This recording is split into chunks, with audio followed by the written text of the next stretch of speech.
Hello and welcome to the Caregivers Stories podcast, where we discuss all things dementia, including sharing caregiver stories. My name is Kimberly Scott, and in 2013, my mom was diagnosed with dementia at the age of 65. After many years of feeling overwhelmed, I am just now getting comfortable with saying how overwhelming the journey can be and or is. According to Google, 2/3 of women are caregivers, and there are millions of caregivers that go unpaid. So I want to let other caregivers know that they're not alone. I want to educate those who don't know about dementia, because apparently there are a lot out there. And I want to get folks talking about having a tough conversation about the what if your loved one is diagnosed, and maybe, just maybe, break that dementia cycle. If you want to share your story, your knowledge, and be a guest on Caregivers podcast, visit thatkimberly.com/convo to sign up to be interviewed. And while you're there, you can choose which platform to listen on, whether it's iTunes, Spotify, Google, YouTube, and now Amazon Alexa.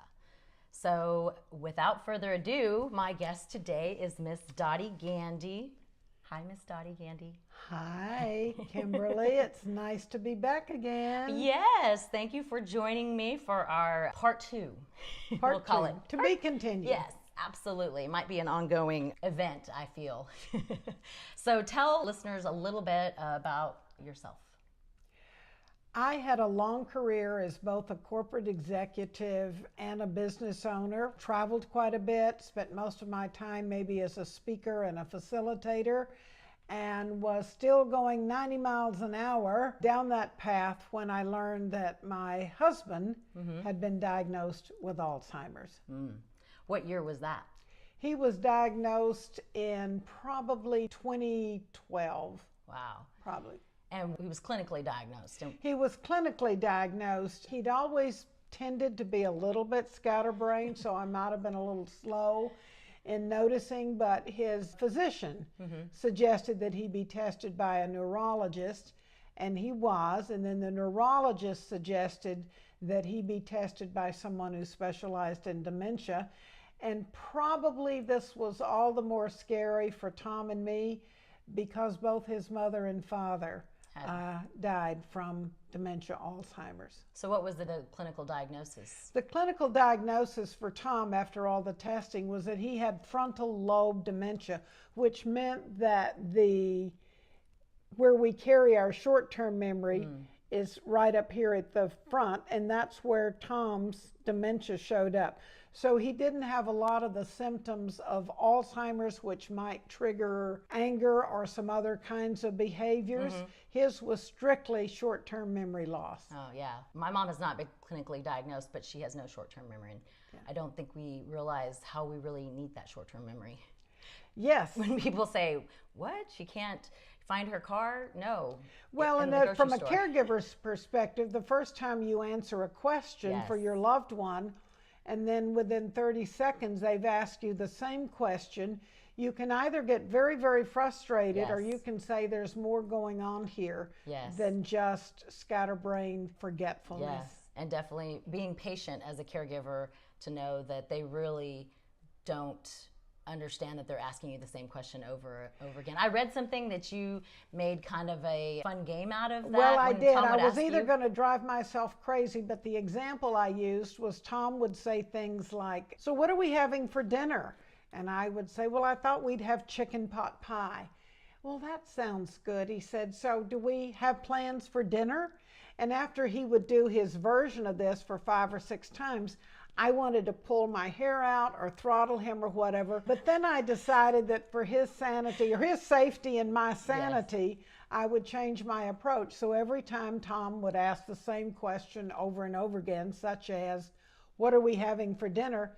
I would give him a different answer every time. It was humorous to me. It made no difference to Tom whatsoever. But I realized when I used this approach from a caregiver perspective, he wasn't really curious about what we were having for dinner. He was merely making conversation the only way he knew how. And so it was my responsibility to find out how to adjust my response to his efforts to converse. I feel like that's a hard thing for my family to do. They're just getting to the point where they've accepted that my mother has this. So interacting with her in that different way, like you're describing, is just recently happened. How did you see others of Tom's friends or loved ones react towards him? Well, understandably, over the years, most of Tom's friends sort of quietly drifted out of his life. He wasn't really someone they could carry on a conversation with. When it got to the point that he could no longer drive, he was unable to meet them for coffee or join them for the men's group, etc. So it was painful to watch, but very understandable is when you watch people kind of drift out of his life. And I think I shared before that the exception was this couple who stayed. Tell a little bit about that story. I thought it was my very best friend for many years is a woman named Jen Belcher, and she and her husband John and I and my husband Tom were friends for years. Once Tom was diagnosed, Jan and John chose not only not to walk away from the friendship, but to exaggerate it, so to speak, in a way that worked for Tom. So what they did, every single weekend for probably 5 years up until Tom passed away, they would invite us to go to movie and dinner on Friday or Saturday night. Now, Tom loved this because at some level he sensed that he was being treated normally. He slept through the movie, but now that we have reclining seats in movie theaters, because he didn't have the ability to follow the plot, but he was very glad to be included. But then the real gift to me was all four of us would go out to dinner afterwards, and Jan, my friend, would carry on this extended conversation with Tom. She knew how to talk in his language. And then I got to have an adult conversation with her husband, John. And so the gift was not only there including Tom in what would be normal activities, but it was like a sanity break for me as well. And they did that literally. They were there literally the night before Tom passed away. And they never once walked away. But it is not unusual. And it's very understandable that many people, because they're not sure how to deal or relate to that person, will walk away. And I got goosebumps when telling that story. It's sad to watch, and I predict that the time will come when you'll observe that in your mother. And it's nothing against those people. They, but it's sad to watch. People just don't understand. And I think her closest friends, because they only see her once or twice a month, and the people she plays tennis with on a regular basis see it, and they talk to her in a way that they repeat things, and they're okay with it now that they understand what's going on. But it will definitely, I feel, like you said, as time goes on and things get worse, there'll be very few, or maybe not. I don't know. Who knows? Well, but it takes a village. So another interesting sidetrack to this is that for several years before Tom was diagnosed with dementia, he would go to the senior center twice a week and play what's called chair volleyball. There were chair volleyball tournaments, etc.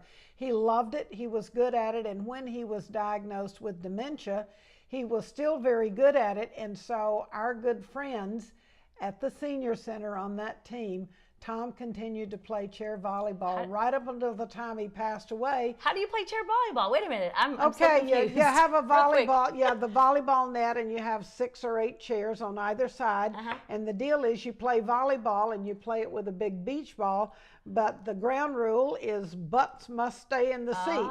And so you play back and forth, and what it does for seniors is support flexibility and movement, etc. And Tom was a very good chair volleyball player, but it was his friends who, once he got to the senior center, would make sure he knew where to go. They watched after him. And I didn't go with Tom because it gave him, this is something I can do. I think at his level, it was like I didn't need a caregiver or a spouse to help me with this. What do you think was the hardest thing for him to give up? Driving the car. So that's kind of a... He was not ready to give up driving the car, but at some of the caregiver meetings, I heard some very colorful and humorous stories about different ways. One spouse merely replaced her husband's car key with another key, and he came to accept that the car just didn't work anymore because the key wouldn't fit. In my case, Tom, he broke a small bone in his leg, and so he had to wear a cast for 6 weeks. And during that time, he of course could not drive. Yeah. And so hopefully you Conveniently? won't think it's conniving, but No. more conveniently, I arranged for his car to have a recall from the manufacturer. Yeah. And the recall, of course, was to deliver the car to another family member. Yeah. Now, when the cast was removed from Tom's leg, he was ready to drive again. And I said, well, that's not an option anymore. Yeah. And it was very upsetting. He was very angry for about 2 days, refused to get out of the recliner. And after 2 days of that, that was enough. And he was ready to get back in it. Yeah. But he was not someone who had the symptom of anger that can often show up. He was very placid and docile and friendly. Yeah. And so he finally accepted it and just went with it. He accepted it, and my assessment is that I could actually observe that he was relieved that he no longer had. I mean, sure, you say, I'm having to admit that I can't drive anymore, but there was a part of him that was very relieved that he also did not have the stress of driving. So we would learn to play games in the car so he would feel included. Yeah. Keeping them included in whatever it is that you're doing or the caregiver is doing is definitely, I have found, key to keeping the happiness within, the household or the moment. And, as a caregiver, our job is to meet them where they are, not where we wish they were or where we are. Good point. We need to meet them where they are, whether it makes sense to us or not. Yeah. To me, that's our gift and responsibility for them. Yeah, I agree. It was a very hard thing to realize that I could not argue with my mother, like you're saying, meet her where she's at, but then redirection. Yes. I learned the word redirect. Yes. Did you use that skill? I did indeed, because when Tom would ask a question like, can I go to such and such a place? Rather than say, no, you're not able to do that, I would say, yeah, let's talk about that and we'll set a time for it. And then in 10 seconds, he had forgotten that.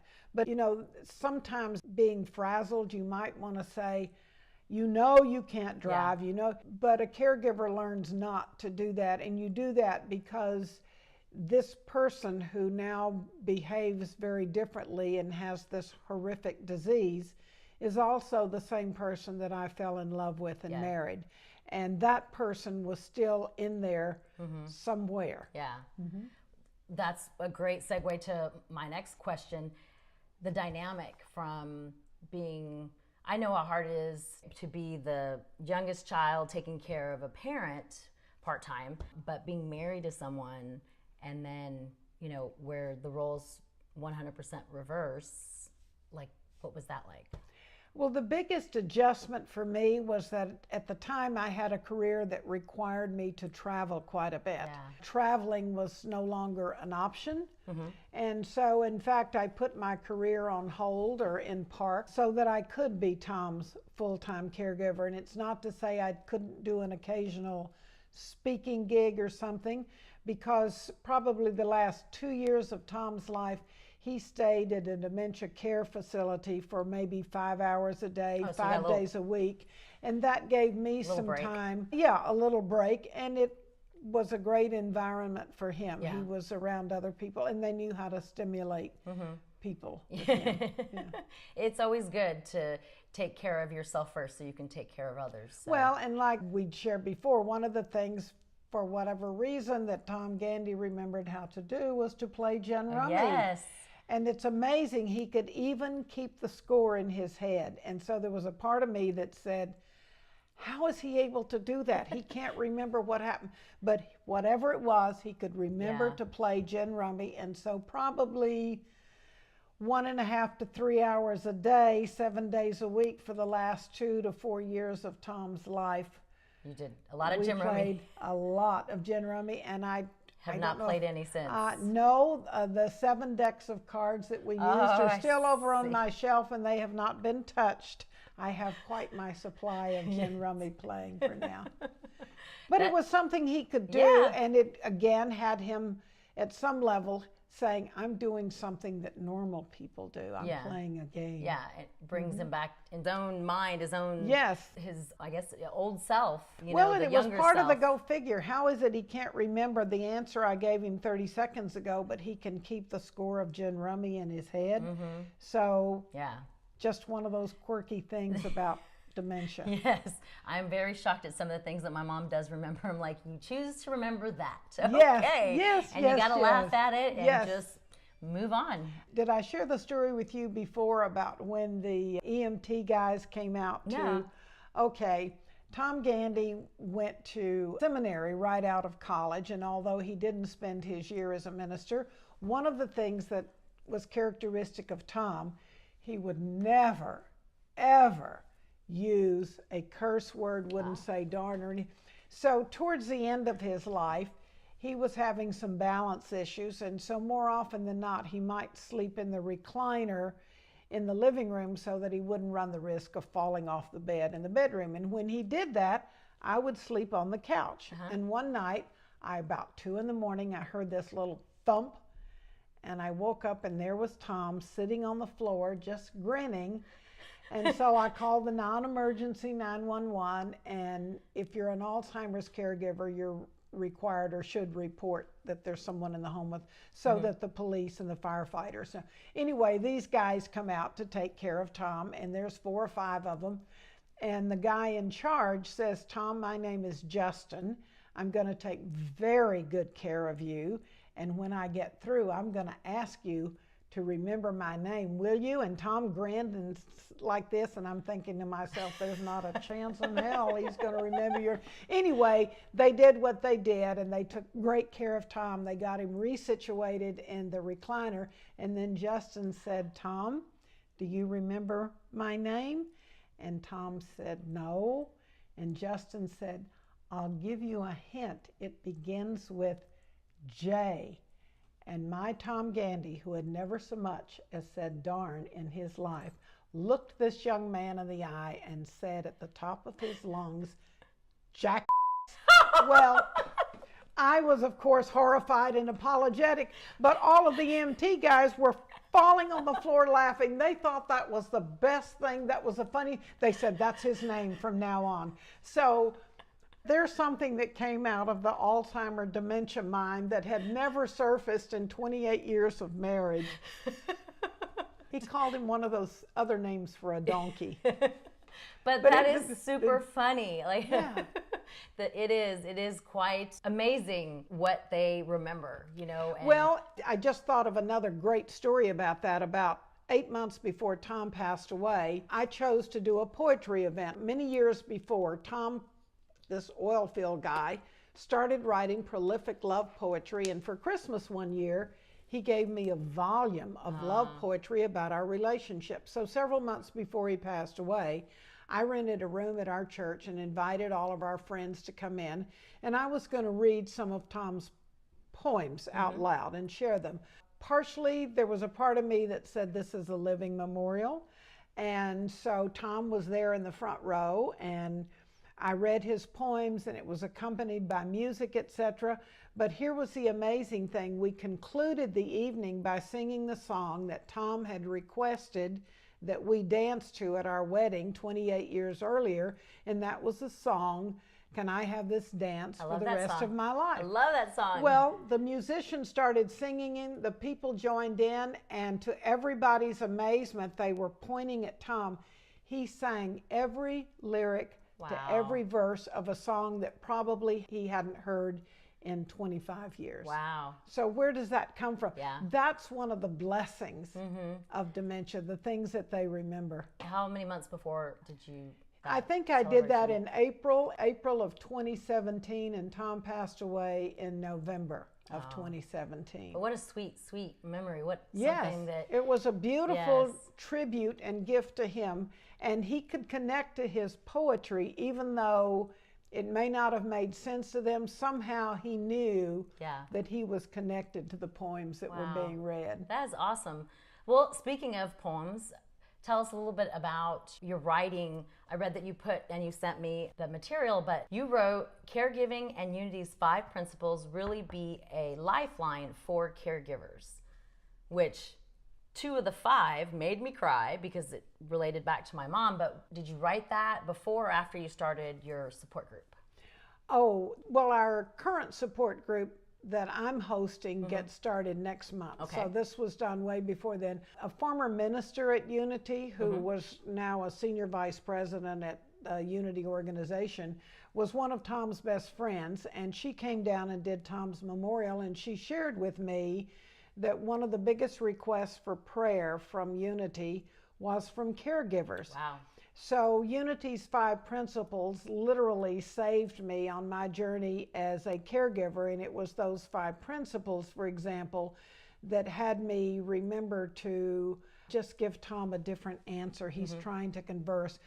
Another thing that came out of that is that when we were driving and I was driving Tom somewhere, it was very easy for me to get caught up in the traffic and how other people were driving, and I could get a little angry and hot under the collar.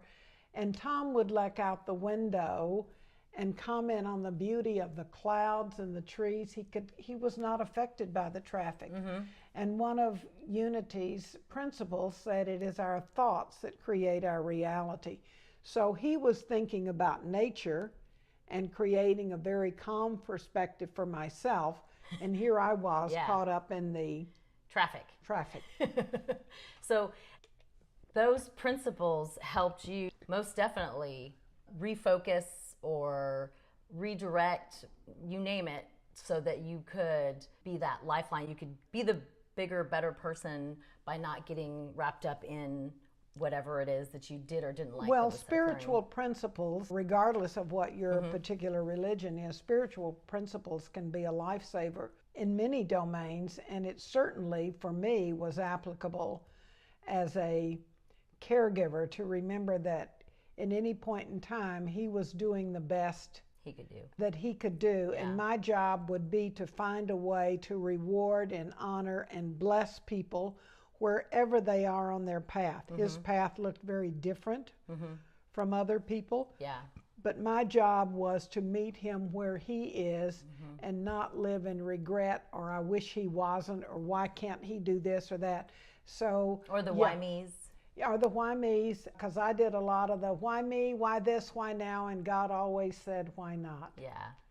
And it was like, okay. And I think I'd mentioned in that article that my personality, I'm a real go-getter. I'm a pull yourself up by your own bootstraps, and you should be able to do that too. And then dementia diagnosis, all of a sudden I'm married to someone who no longer has bootstraps.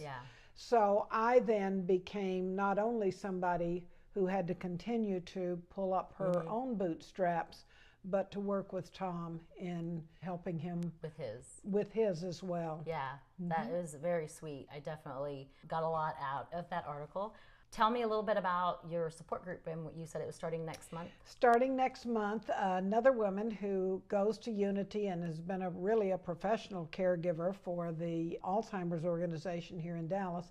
She and I are going to host a caregiver support group at Unity. We will meet monthly. Now, this is not just for caregivers of people with dementia, Alzheimer's. It might be someone like yourself who is a caregiver for a parent, or someone who is a caregiver for someone with an invalid, or perhaps a child who has a mental or physical challenge. So anything that results in your being labeled as a caregiver.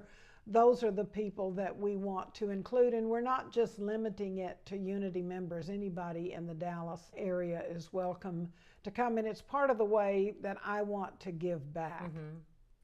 It's very needed. I feel that from the research that I've done, that caregivers, they don't do enough self-care. There is so much information on the internet that it's very overwhelming, and it's just one more thing that you have to do or find. My phrase for what you're describing is enlightened selfishness. And by that I mean you are selfish for all the right reasons, because if you don't take care of yourself exquisitely, being a caregiver for someone with dementia will eat you alive. And actually, there's a statistic on the Alzheimer's website that says it is not unusual for the caregiver to predecease the person that he or she is caring for. And it's very tempting because you think, I don't have time to take care of myself. Look at all the stuff well, you find a way to take care of yourself. Even if it's 30 minutes in the morning, 30 minutes before you go to sleep. Tom's hour and a half at the senior center playing chair volleyball meant that I got to go to the grocery store, run errands, do all of those things, and get not your hair done. Yes, and not have to worry Yeah. about was Tom being taken care Yeah, of. So, absolutely. self-care would be, in my opinion, the number one responsibility for a caregiver. Absolutely. And you said it wasn't limited to just Unity members, so anyone. We're going to meet on the third Wednesday Okay. of each month, so I'm not sure what that date is in May, but the third Wednesday in May at 10:30 in the morning. Okay. We'll meet from 10:30 to 11:30 at Unity of Dallas. And we'll kick off our caregiver support group, and anyone in the community is welcome to be there. I look forward to it. I look forward to hearing all about it, or even if I'm in town attending. Well, I suspect that we might want to have you as a guest sometime to talk about what you're doing for caregivers.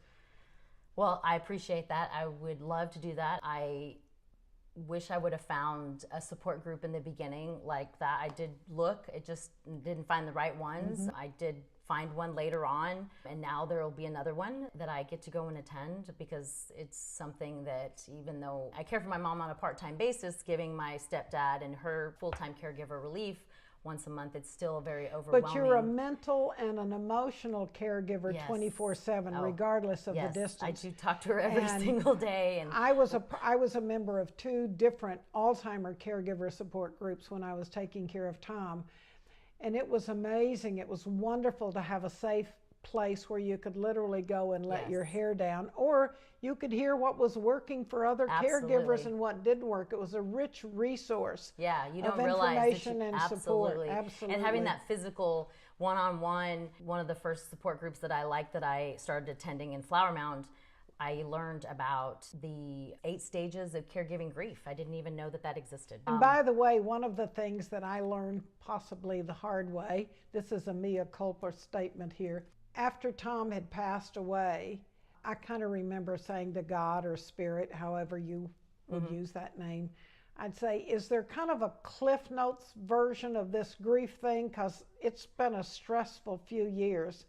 There is not a quick and dirty version of that, and God was not amused. Yes, I would agree. And I am grateful because the grieving journey is different for every person. Yeah. Grief never taps you on the shoulder and said, would this be a convenient time to visit?